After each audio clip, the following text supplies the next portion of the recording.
Alright folks, Sunday today. It's a windy day. Wow. And I'm on my way to see my friend again, who has all that I got the boards and all the stuff from the last time. I need a few more of these leaf switch buttons that he had, and he also said he might have a few parts for me. And I have stuff to bring him as well. I've that Raiden board that I fixed for him, and a few other bits. So we'll do that today. And again, like last time, I'll see if I can maybe just have maybe a tiny bit of footage from his place. We'll see. Hopefully I remember, and hopefully he's okay with it. So let's go.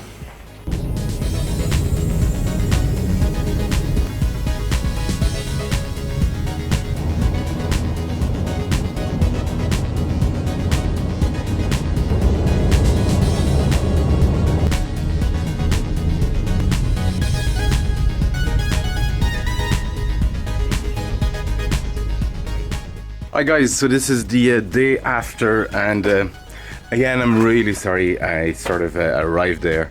It's a long drive, and sort of forgot to record anything. I didn't ask even. I'm just eager to get the boards and be on my way. But well, let me show you what I got, and let me flip this camera as well. There you go. So there's a few boxes of stuff. Again, I'm going to put this camera on the stand and then just go through all these. I can show you some of it already. I got more of these leaf switch button assembly. There's like 40 complete of them, and then some parts that I've already just taken out, but not that many. It's actually most of them are complete. This is great because I'm going to be able to replace a lot of these. So I've actually, the Kung Fu Master, I use leaf switch for these. I have one black button in the lot, which is perfect because this guy is still a micro switch, so I'm going to replace that guy. This is now a leaf switch. There's this guy here, which is my coin credit. It doesn't need a leaf switch really. Micro switch would be fine, but I have plenty now. Probably will put a green to really pop out here. These are already leaf. These guys are micro switches, and they're not even great micro switches, so I'm going to replace them all together. Just put leaf switch there and be much more responsive for these as well. And this is all leaf switch. Well, these are small micro switches, but that's the way they are set up. There's no leaf switch for these. So yeah, 6, 8, 9, 10. I've more than enough, and I think I have all the colors, and I should have enough for that other cab I'm working on. I'm gonna need 1, 2, 3, 4 buttons. Hopefully I'll have the right colors. There's a yellow here, but I didn't see another one. That's what I'd be looking for, actually, another yellow. That'll be just my luck that there's no other yellow. Anyway, let's put this board, let's tidy here, put this camera on the stand, and then we'll look at all these boards. Alright, so where to start? There's quite a lot. Probably these. So there was I'm gonna have to take the thing off the stand already, but there was this box here, which here it says Wells Gardner. This is actually a new old stock CRT. It's never been used. So that came with 4 chassis here. So 3 of them I want to keep. The other one I probably will pass on.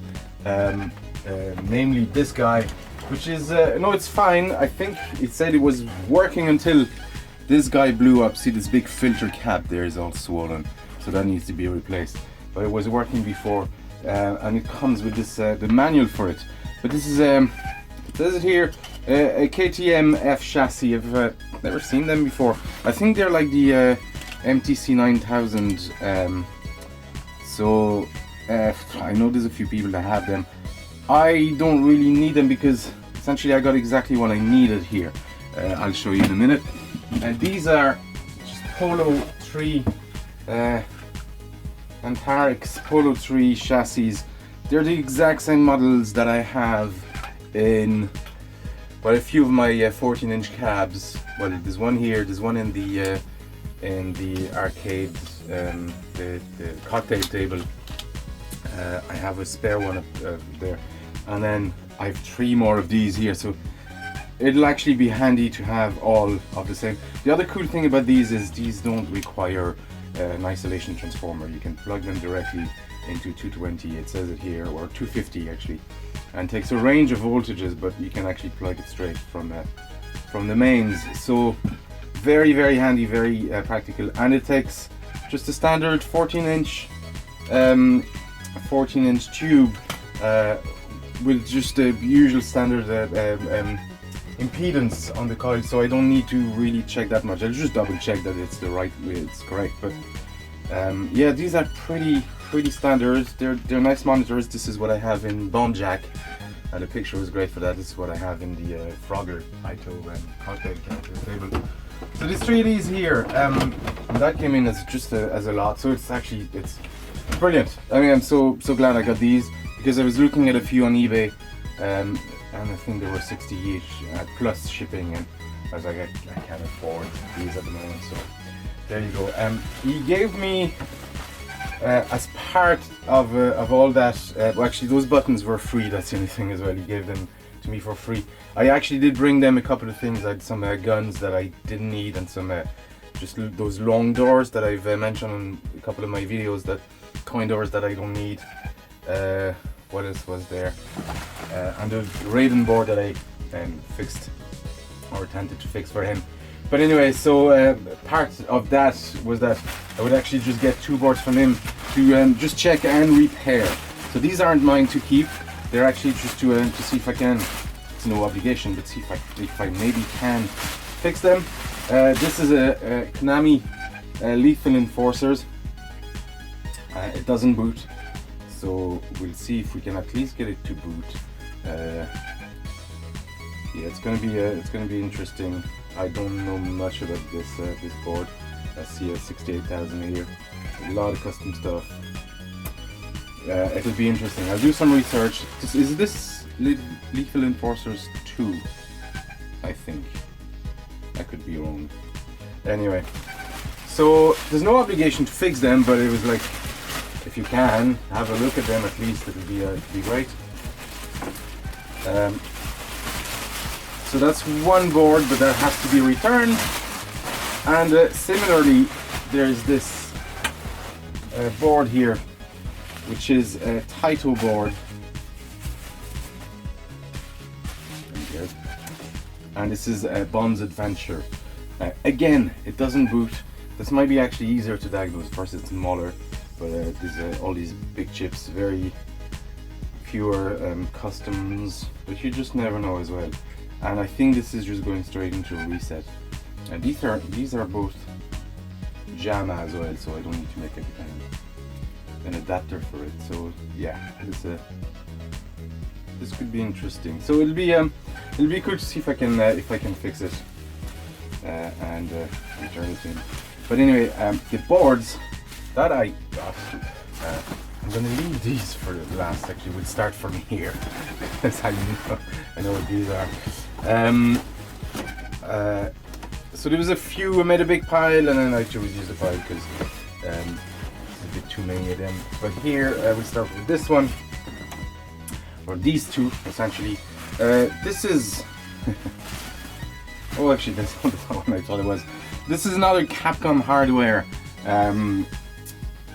All very similar, but you know, all very different as well. I see a repair done here. Is it loose? Oh, it was done on this leg. Yeah, interesting. This is a Ghosts and Goblins. This is a very good game, very sought after board as well, and I had to grab it when I saw it. He had quite a few nice original boards, so this is one of them. Pretty happy with that. I've been looking for Ghosts and Goblins for a while, and I got a bootleg, which is exactly the same layout, very similar. You can actually just use the Ghosts and Goblins schematics for this to repair the bootleg, so they're exactly the same boards, but it's nice to have an original now. There's this guy here, which well, I recognize straight away because I got one in the previous lot, and this is a Konami Super Cobra. This is the same hardware as the Stern Vanguard. Is it Vanguard? No, Scramble. Sorry, Scramble. And Super Cobra. I have one already. It's nice to have another one, because it's always good to compare when you're fixing board. To have another one to compare. Hopefully, one of them works and I can compare it. But it's unlikely that they have exactly the same problem, even if they don't work. So it's nice to compare the signals, so you're not shooting in the dark, you know, trying to fix stuff. Makes it so much easier. You can put this back. Those legs are really effing up my. There you go. They're handy to have, those spacers. So that's another one. And here, this was actually a very interesting board because first I didn't recognize what it was. But what actually just caught my interest is that if you look at all the, let me see if I can focus better on this. If you look at all the chips here, they're all socketed. Every single chip there is socketed, and I was like, well, either it's a board that has been worked on intensively, and then I looked at the back and there's no trace of manual repair. Well, actually no, sorry, there's a couple, there's a lot of retracing here, but I mean, there's no trace of manual soldering, you know, that you would see. There's a couple here, take that back, but these are very distinct from the rest. So this is probably a factory or line assembly, straight up the line assembly, and I don't know what it is, or I didn't know what it. I have a suspicion. I'm going to look at the ROMs afterwards, but I have a suspicion if you compare that to, I need to take this back out, to the Super Cobra board. These are very, very similar indeed. You got those the ZAT here, which is here. You got those two. What are these? You got the two chips here. I can't read. You got the two sound chip, all the ROMs in the same place, and if I look underneath, it's exactly the same stuff. So very curious to see what it is, and in fairness, I have a suspicion because it says here SC.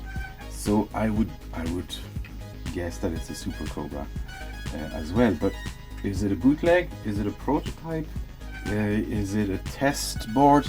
If somebody knows, I'm sure you do know a lot more than me. Somebody who's watching know a lot more than me on these boards specifically, or why all this would be socketed. I'm very interested because you can see it's handwritten here. There's a few ROMs here that have stickers, it looks like. So I don't know. I would guess it's a Super Cobra, but is it a prototype or is it a test board or whatever? I don't know. I'm gonna have a look at the ROMs afterwards anyway.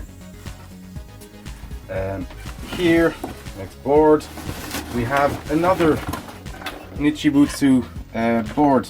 Again, I haven't done any research on this, but I was just curious because there's no edge connector, and it's is there a sticker on it? It just says H, and there's no name or anything like that. And these have been converted to edge connectors. There's some work here, but I'm just curious with these boards. These are again the Galaxian type hardware, but this is different yet. So I don't know. It'll be interesting to find out what this is. I see is that a battery? Oh my god! Or is that one of those big super caps? So I don't know what this is. H. Doesn't tell me anything, so I should probably look up that MC1FJ. By the time I edit this video, I probably will have, but just the fact that it has the big Nichibutsu logo on it, so I just thought it was cool. Love these boards. Bit of a fetish for these boards. Now we get to the meat of the stuff. Here we have a Sega System 16. It's the same stuff as the other System 16 I got in the other lot, the previous lot.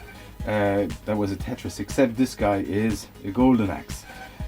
Pretty stoked about that, to find a Golden Axe in that lot, and original one. So I don't know if it works. I suspect this needs to be de-suicided, although I don't see any visible sign of corrosion, but it won't hurt to. I see a piece of paper here. Mystery piece of paper like that. It's probably the either the wiring instruction or the dip switch. Usually games would have a small piece of paper that you stick on the back door, just to indicate all this kind of stuff. It'd be cool if it was original, though probably not. Looks like a printout. Yeah, just the dip switches, the wiring, the control panel layout, and yeah, all this kind of stuff. It's cool though, still very cool to have. There you go.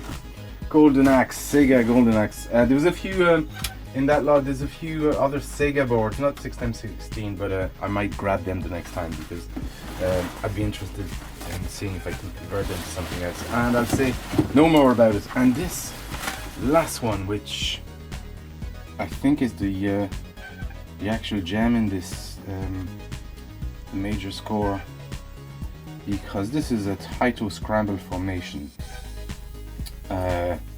I've never seen one. I knew it existed, and but I don't know if it's rare or what. I've never seen one in person. I've seen many other boards, but not an original Taito Scramble Formation. I don't know if it works. I don't know if it's checked it, but this is really cool to find. I don't think these boards are cheap by any standard, and I did check the going rate when I arrived back here, and it was quite high for an unsold board on eBay, but I didn't see any other sold boards, so I just don't know. Mind you, I don't know anything about the rates and that kind of stuff, but it's very happy because Scramble Formation was available on the MSX. I was a fan of the MSX version, and arcade only. I don't think it was ported to anything else afterwards. I see signs of corrosion on some of these around.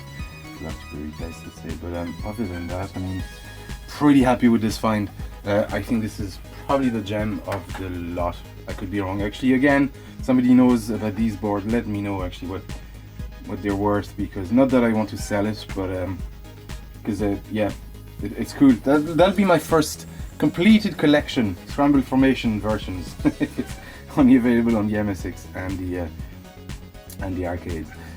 Anyway, that's it. Not as many boards as last time, but these were pretty cool boards.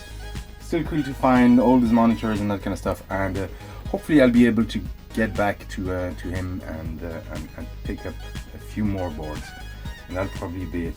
He had a lot of bootlegs as well, and he's not an operator actually. He's not a collector. He used to work with operators to empty their stuff. He's probably more of a pinball guy as well, but he still had a few boards. So I'll pick more next time. Probably be in a few months, but yeah, delighted with it. Let me flip this camera and give you a final view of everything I got. I'm gonna put this board back in with this box of originals, and yeah, there you go, folks. Not super interesting, but it's I love loots like that. Get very excited when I get to dig, because I got to dig in all the boards as well this time. I didn't have a list. I got to dig in there was a few drawers of boards and to pick out whatever I wanted. So that was really cool, folks. Thank you for watching, and well, I'll see you next time.